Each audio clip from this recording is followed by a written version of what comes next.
नमस्कार, उत्तराखंड की खबरों में आपका स्वागत है। मैं हूं आपके साथ शैलजा त्यागी। तो सीएम धामी ने शनिवार को आपदा प्रभावित क्षेत्रों को लेकर समीक्षा बैठक की।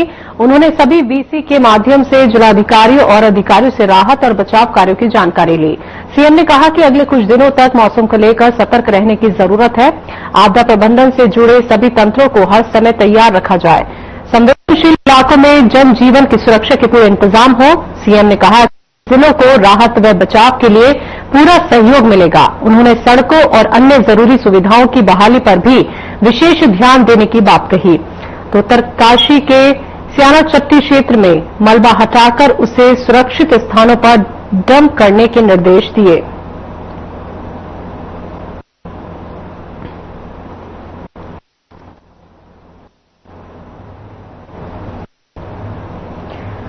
जनपद पौड़ी गढ़वाल में आपदा से प्रभावित परिवारों के लिए सीएम धामी द्वारा घोषित राहत राशि बांट दी गई है। प्रभावितों ने इस निर्णय के लिए मुख्यमंत्री का आभार जताते हुए इसे संकट की घड़ी में बड़ी राहत बताया।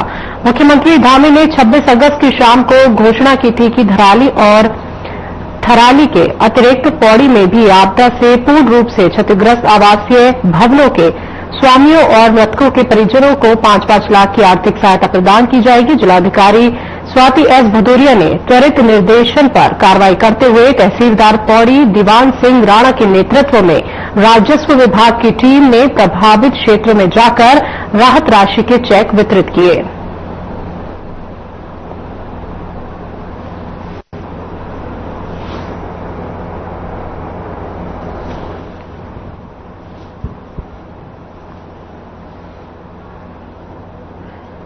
प्रदेश में पहाड़ों पर लगातार हो रही मूसलाधार बारिश से मैदानी क्षेत्रों में बाढ़ का खतरा बढ़ने लगा है। पहाड़ों पर हो रही बारिश से मैदानी क्षेत्र के नदी नाले उफान पर हैं, जिसके चलते जसपुर क्षेत्र की ढेला नदी का जलस्तर धीरे धीरे बढ़ता जा रहा है और क्षेत्र में बाढ़ जैसी स्थिति बनी हुई है, जिस पर फायर स्टेशन जसपुर में रेस्क्यू की सूचना पर fire service rescue team, SDRF और स्थानीय पुलिस लगातार संयुक्त रेस्क्यू अभियान चला रही है और अलग अलग स्थानों में 35 लोगों को रेस्क्यू कर सुरक्षित नदी पार करा रही है। तो अलग अलग स्थानों से 35 लोगों को रेस्क्यू कर सुरक्षित कर पाए हैं।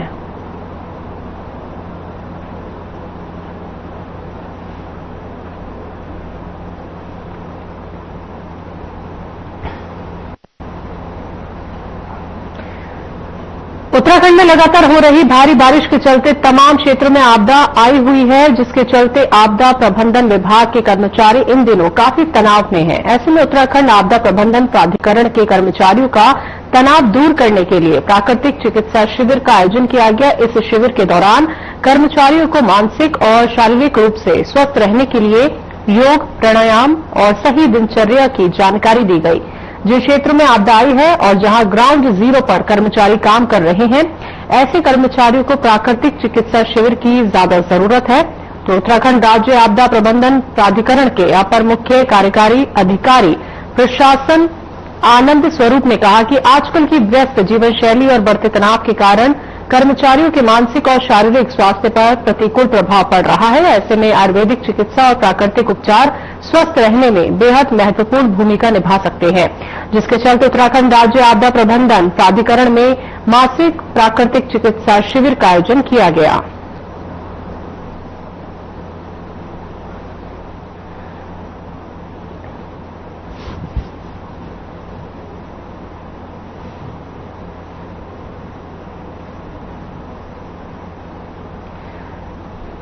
उत्तराखंड की राजनीति में हरक सिंह रावत इन दिनों लगातार बीजेपी पर हमलावर है। बता दें कि वो जिस भी विधानसभा क्षेत्र में जा रहे हैं, वहां के मंत्री और विधायकों पर तीखे प्रहार कर रहे हैं। दरअसल राजनीतिक गलियारों में चर्चा है कि हरक सिंह रावत की नजर कांग्रेस के प्रदेश अध्यक्ष की कुर्सी पर है। हालांकि वो कई बार इस दावे को खारिज कर चुके हैं। इस बीच बीजेपी विधायक विनोद चमोली ने पलटवार किया। साथ ही उन्होंने कहा कि हरक सिंह रावत की सक्रियता से बीजेपी को कोई फर्क नहीं पड़ता। उन्होंने कांग्रेस पर भी तंज कसते हुए कहा कि कांग्रेस में बड़े बड़े केकड़े मौजूद हैं और हर कोई एक दूसरे की टांग खींचने में लगा हुआ है।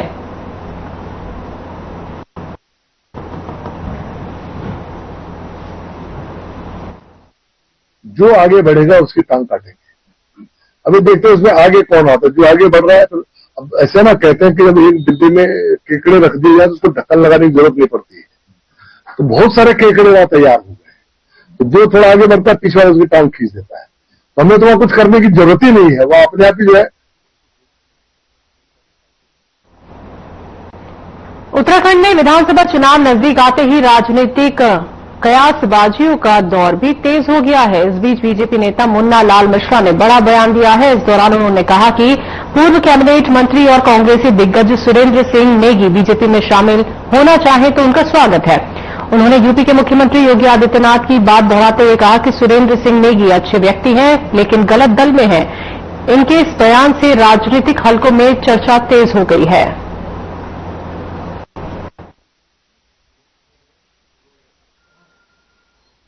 भारतीय जनता पार्टी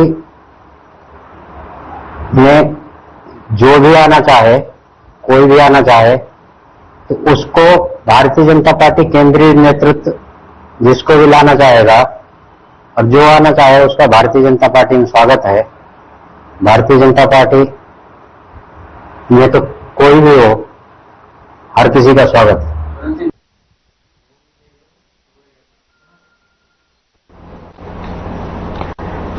कांग्रेस प्रवक्ता डॉक्टर प्रतिमा सिंह ने सरकार पर जमकर निशाना साधा। उनका कहना है कि 3.5 से 4 साल से सत्ता में रहने के बावजूद सीएम ने अब तक कैबिनेट विस्तार नहीं किया। मुख्यमंत्री ने 40 से ज्यादा विभाग अपने पास रखे हुए हैं, जिससे प्रदेश का विकास प्रभावित हो रहा है। साथ ही उन्होंने सबसे गंभीर सवाल आपदा प्रबंधन को लेकर उठाया। प्रतिमा सिंह का कहना है कि मुख्यमंत्री ने ये अहम विभाग भी अपने पास रखा है, जबकि धराली आपदा को 1 महीना बीत चुका है और हालात अब भी जस के तस हैं। कांग्रेस प्रवक्ता ने आरोप लगाया कि मुख्यमंत्री नीति निर्देश और औपचारिक कार्यक्रमों में व्यस्त हैं, लेकिन आपदा प्रभावित क्षेत्रों की सुध लेने के लिए कोई ठोस कदम नहीं उठाए जा रहे।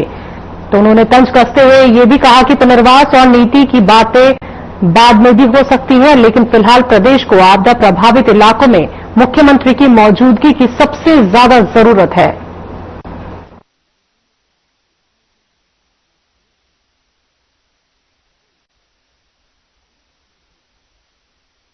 देखिए, पहली बात तो पुष्कर सिंह धामी जी से ये कहना चाहूंगी, पुनर्वास नीति अब आप भी छोड़ दीजिए। अभी आप सिर्फ इतना बताइए कि जो सरकार है उसका जो कैबिनेट का जो विस्तार होना है वो कब होगा, क्योंकि 3.5-4 साल के करीब आपको हो चुके हैं, आप इस पद पर बैठे हैं और 40 से ज्यादा विभाग आपने अपने पास रखे हुए हैं, जिससे प्रदेश का जो विकास है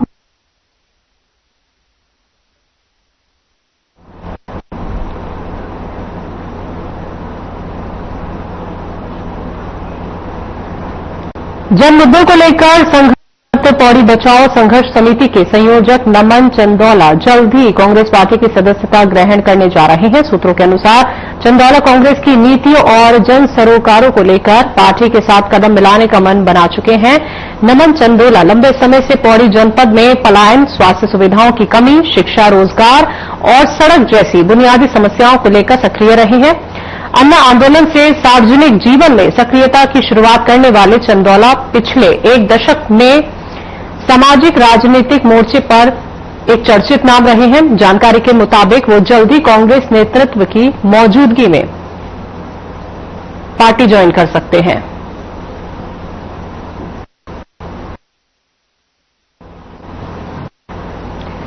समाजवादी पार्टी के राष्ट्रीय सचिव डॉक्टर सत्यनारायण सचान ने सरकार से सवाल किए हैं कि 4 दिन का गैरसैंण में सत्र आहूत होना था और उसको सरकार 1.5 दिन में ही निपटाकर वापस देहरादून आ गई और उत्तराखंड के जो मुद्दे सदन में रखे थे उनको सदन में रखने का समय तो मिला ही नहीं। उत्तराखंड इस समय बाढ़ की चपेट में है, आपदा लगातार आ रही है, लोगों के मकान गिर रहे हैं, ग्लेशियर पिघलने से झील बन रही है। इन सब मुद्दों पर तो चर्चा ही नहीं हुई।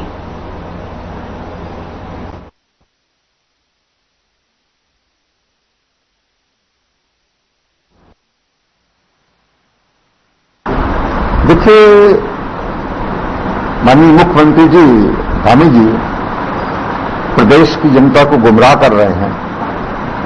जब 4 दिन का सत्र वहां पर आहूत किया गया था तो 1.5 दिन क्यों चला और 1.5 दिन में भी 1.5 घंटे भी कार्रवाई नहीं हुई। और जिस तरीके से सत्र चला वहां उत्तर उत्तराखंड की जो ज्वलंत समस्याएं हैं, बाढ़ आ रही है, मकान गिर रहे हैं, पहाड़ गिर रहे हैं, आपदाएं आ रही हैं, इस पर कोई मनन नहीं।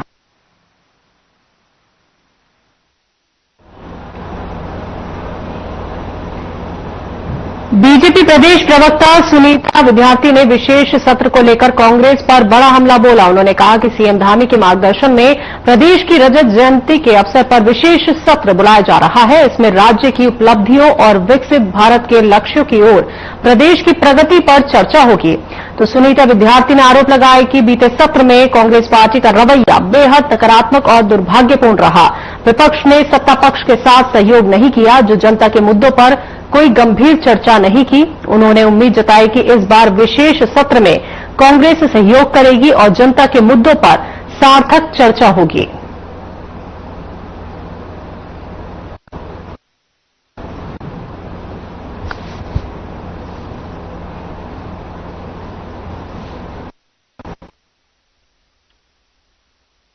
देखिए, माननीय मुख्यमंत्री जी के मार्गदर्शन में जो है रजत जयंती के उपलक्ष्य पर हम लोग विशेष सत्र बुलाने जा रहे हैं, जिसमें कि राज्य की उपलब्धियां और आगे के विकसित भारत के लक्ष्य की ओर प्रदेश किस प्रकार से आगे बढ़ रहा है उसके विषय में चर्चा होगी।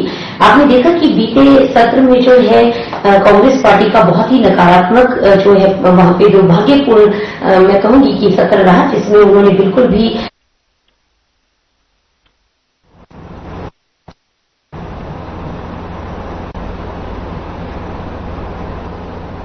बीजेपी प्रदेश प्रवक्ता कमलेश रमन ने जानकारी देते हुए कहा कि कैबिनेट विस्तार को लेकर अब ज्यादा इंतजार नहीं करना पड़ेगा। उन्होंने बताया कि ये मुख्यमंत्री का विशेष अधिकार है और मुख्यमंत्री जी ने स्पष्ट संकेत दे दिए हैं कि बहुत जल्द कैबिनेट का विस्तार होगा। प्रवक्ता ने कहा कि मुख्यमंत्री ने इस दिशा में पूरा काम कर लिया है और अब केवल औपचारिक घोषणा शेष है। उन्होंने भरोसा दिलाया कि जनता और कार्यकर्ताओं का इंतजार बहुत जल्द खत्म होगा।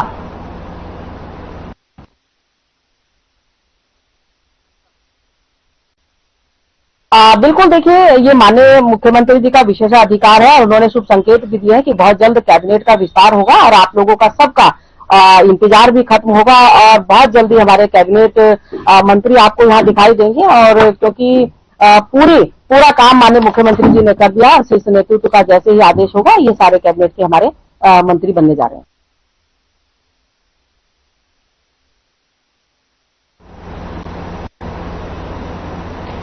उत्तराखंड राज्य आपदा प्रबंधन के उपाध्यक्ष विनय रोहेला अपने एक दिवसीय दौरे पर रुद्रपुर पहुंचे।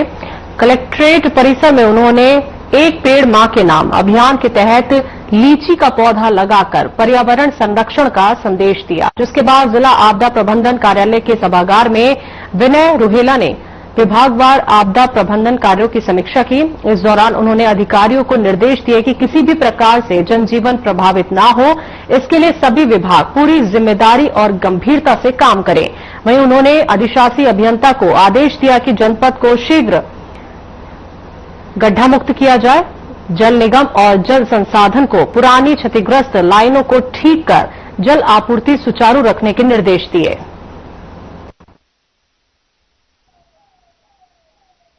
आपदा का समय चल रहा है और लगातार पानी की जो मात्रा है वो बढ़ रही है।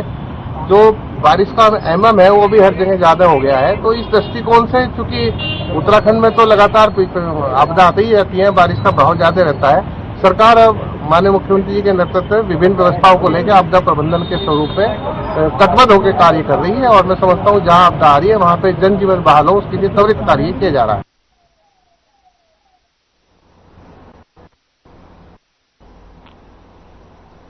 रुद्रपुर के कलेक्ट्रेट परिसर के सभागार में मंडलायुक्त दीपक रावत ने आकांक्षी जनपद व आकांक्षी विकासखंड कार्यक्रम की समीक्षा बैठक ली। बैठक में स्वास्थ्य और शिक्षा पर विशेष फोकस किया गया। मंडलायुक्त ने कहा कि भारत सरकार ने सामाजिक और आर्थिक रूप से पिछड़े जनपद और ब्लॉकों को आकांक्षी जनपद घोषित किया।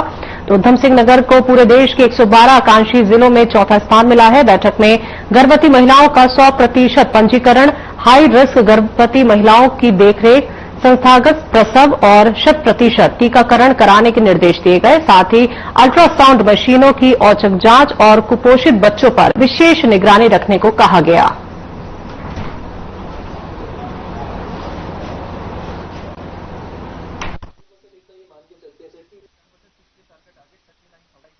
देखिए, आकांक्षी जनपद की जो बैठक है इसमें 2 डिस्ट्रिक्ट उत्तराखंड से हैं। इसमें ओवरऑल अगर रैंक हम देखें उधमसिंह नगर की तो ऑल इंडिया रैंक इसकी 4 है, लेकिन कुछ ऐसी रैंकिंग्स हैं जो लगातार बनती रहती हैं, जिनको हम डेल्टा रैंकिंग्स कहते हैं। हर महीने वो डिक्लेयर होती हैं, तो उसमें उतार चढ़ाव होता रहता है। तो इसमें जितने सेक्टर्स हैं सभी की बहुत बारीकी से समीक्षा की गई, क्या सुधार हो सकते हैं उस पर भी ध्यान दिया गया। तो इसमें हेल्थ में मुझे लगता है कुछ जगह हम लोग इंटरवीन कर सकते हैं। इसी तरह से जहां बच्चे कुपोषित मिले हैं उसमें इंटरवीन कर सकते हैं। स्वास्थ्य निदेशक डॉक्टर सुनीता टम्टा ने कोरोनेशन अस्पताल का निरीक्षण किया। निरीक्षण के बाद उन्होंने कहा कि यहां का वातावरण और साफ सफाई देखकर बहुत अच्छा लगा। साथ ही उन्होंने बताया कि पहले से ही ये इच्छा थी कि मरीजों की भीड़ को नियंत्रित करने के लिए टोकन सिस्टम लागू किया जाए और आज ये व्यवस्था सफलतापूर्वक शुरू हो गई है।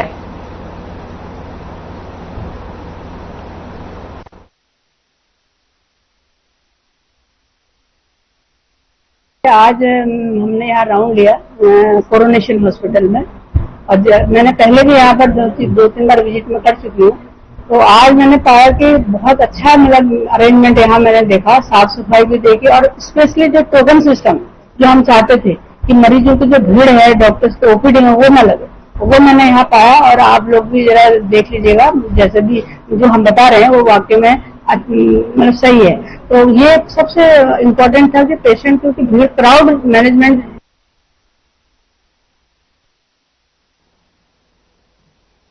काशीपुर में 2 डेंगू के मरीज मिलने से हड़कंप मच गया है। दोनों मरीजों को गंभीर हालत में राजकीय चिकित्सालय में भर्ती कराया गया। दरअसल राजकीय चिकित्सालय के सीएमएस राजीव पुलेठा ने कहा कि मरीजों में डेंगू के लक्षण दिखाई दे रहे हैं और उन्हें डेंगू वार्ड में शिफ्ट किया गया।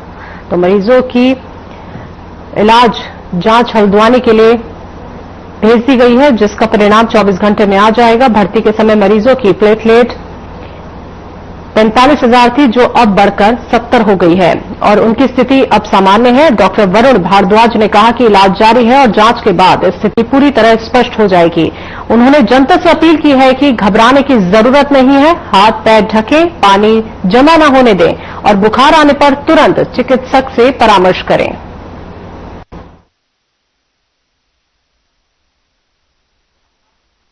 हमारे यहाँ एक गणेश करके एक पेशेंट एडमिट है, 23 साल का, और जब वो आया था उसके प्लेटलेट्स कम थे, लेकिन अब उसमें सुधार है, उसके प्लेटलेट्स बढ़ रहे हैं, उसका ट्रीटमेंट चल रहा है और हमारे पास सब इंतजाम है, मतलब व्यवस्था है। हमारे पास प्लेटलेट्स भी हैं हमारे पास, और डेंगू वार्ड हमारे पास बना हुआ है, तो हम लोग उसको आइसोलेशन में रखे हुए हैं और कंडीशन में सुधार है उसका। दवाइयों की बात करें तो दवाइयों की क्या स्थिति है? दवाइयाँ सब हमारे पास हैं, दवाई की कोई कमी नहीं, सब है।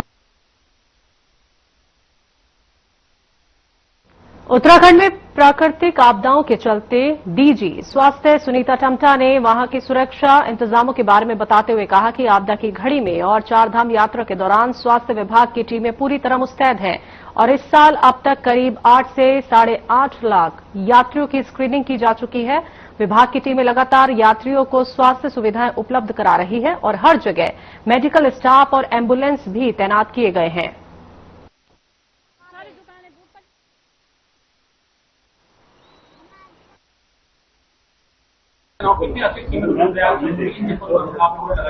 देखिए ऐसा है कि अभी आप देख ही रहोगे, एक तो आपदा का सीजन है तो और 4 धाम यात्रा भी हमारी चली रही है, तो हमारे जो टीमें हैं वो स्पेशली हमारे 4 धाम जो हमारे डिस्ट्रिक्ट है टीम, उनमें हमारे तैनात है अभी भी। और पर केस हमारे भले ही थोड़ा सा सीजन कम हो गया है, लेकिन हमारी जो स्क्रीनिंग हुई इस साल, तो हमारी लगभग 8-8.5 लाख लोगों को हमने स्क्रीनिंग की है और साथ में जो हमारे एयरलिफ्टिंग हमने काफी लोगों को कराया है और रेफर भी हमारे।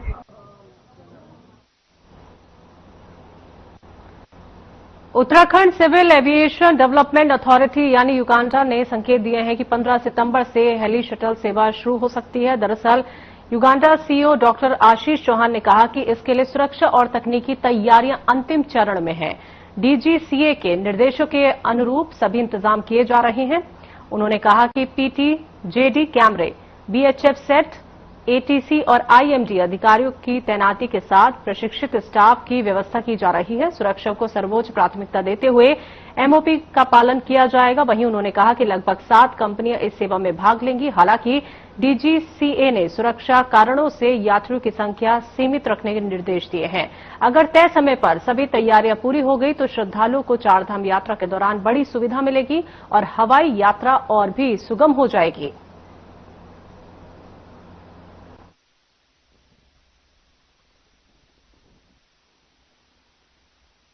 इस संबंध में हम लगातार प्रयत्न कर रहे हैं। डीजीसीए के द्वारा जो हमें शॉर्ट टर्म गोल्स दिए गए थे उसके क्रम में हम लोगों की तरफ से जो भी चीजें इंस्टॉल की जानी है, जैसे पीटीजेड कैमरा है, वीएचएफ सेट्स हमें लगाने हैं, एटीसी या आईएमडी के लोगों को वहां पे बैठाया जाना है और ट्रेन्ड लोगों को वहां पे लगाया जाना है। प्लस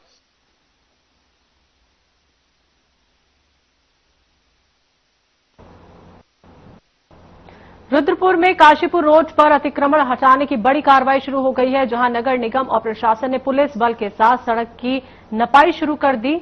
तो वहीं सड़क चौड़ीकरण के लिए 22.5 मीटर तक नपाई की जा रही है और भवनों पर लाल निशान लगाए जा रहे हैं, जिसके तहत प्रशासन और नगर निगम की संयुक्त टीम अतिक्रमण की नपाई कर रही है। आपको बता दें कि कार्रवाई का नेतृत्व एमएमए नरेश दुर्गापाल और एसडीएम मनीष बिष्ट कर रहे हैं, जिस पर नगर आयुक्त नरेश दुर्गपाल ने बताया कि प्रशासन ये कार्रवाई सड़क चौड़ीकरण के लिए कर रही है और आने वाले दिनों में अभियान तेज किया जाएगा।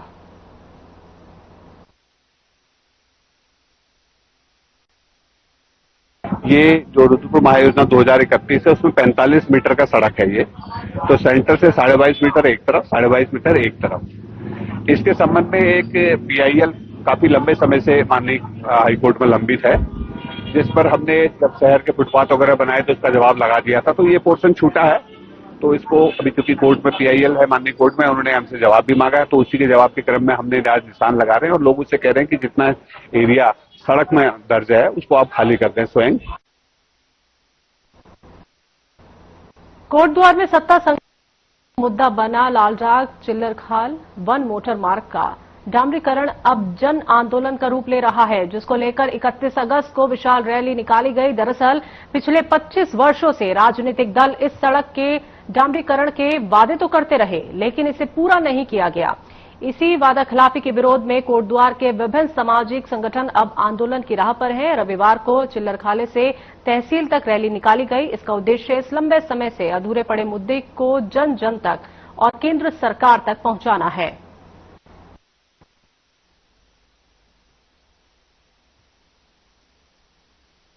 रैली 31 तारीख को यहाँ पे प्रस्तावित है। उसमें जितने भी कोटद्वार के संगठन हैं, जो गैर राजनीतिक संगठन हैं, उनके द्वारा एक बहुत बड़ी यहाँ पे रैली का सृजन किया जा रहा है, आयोजन किया जा रहा है, जो लालढांग चिल्लरखाल बैरियर से प्रारंभ होकर और आपके मोटर नगर आएगी और मोटर नगर से पैदल चलते हुए वो आपके तहसील परिसर में आएगी और ये अभूतपूर्व रैली होगी, जहां तक मैं समझता हूं, क्योंकि अल्टीमेटली हम अपील करते हैं कि यह जनता के लिए, जनता के द्वारा जनता के लिए के सिद्धांतों के माध्यम से।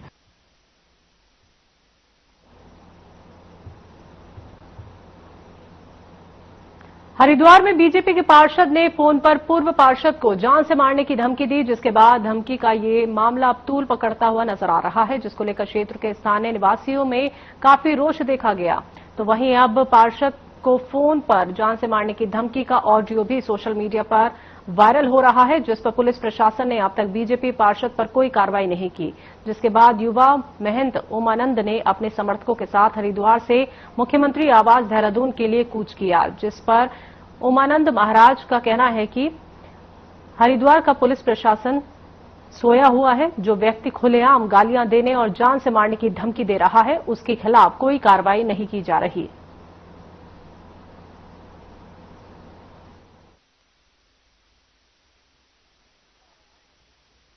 पूरे हरिद्वार नशे की गर्त में हम एक तो माननीय मुख्यमंत्री जी से ये निवेदन करने जा रहे हैं कि आज जो युवा पीढ़ी है वो नशे की गर्त में है, उसको नशे को समाप्त किया जाए। दूसरा मामला है, जो इन्होंने हमारे ऊपर झूठा मुकदमा दर्ज किया है वो हमारे ऊपर से मुकदमा हटाया जाए और जिन लोगों ने महंत जी, संत जी के साथ मारपीट की है उनको गंभीर धाराओं में उनके ऊपर मुकदमा दर्ज किया जाए।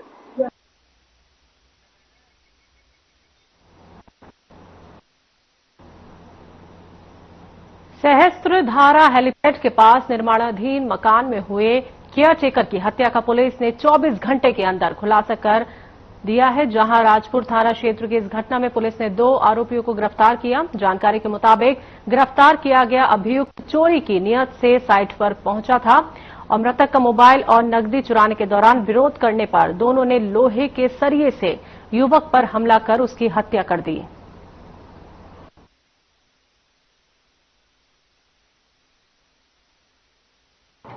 कल कंट्रोल रूम में एक सूचना प्राप्त हुई थी कि सहस्त्रधारा हेलीपोर्ट के पास वहां पर एक निर्माणाधीन मकान में एक व्यक्ति का संदिग्ध परिस्थितियों में शव पड़ा हुआ है, जिसके आधार पर फोरेंसिक टीम ने वहां पर जांच करी और प्रथम दृष्टया ऐसा प्रतीत हो रहा था कहीं न कहीं किसी हार्ड ऑब्जेक्ट से उसके सर पे चोट लगी थी, जिसके कारण इंटरनल ब्लीडिंग से उसकी डेथ हो गई।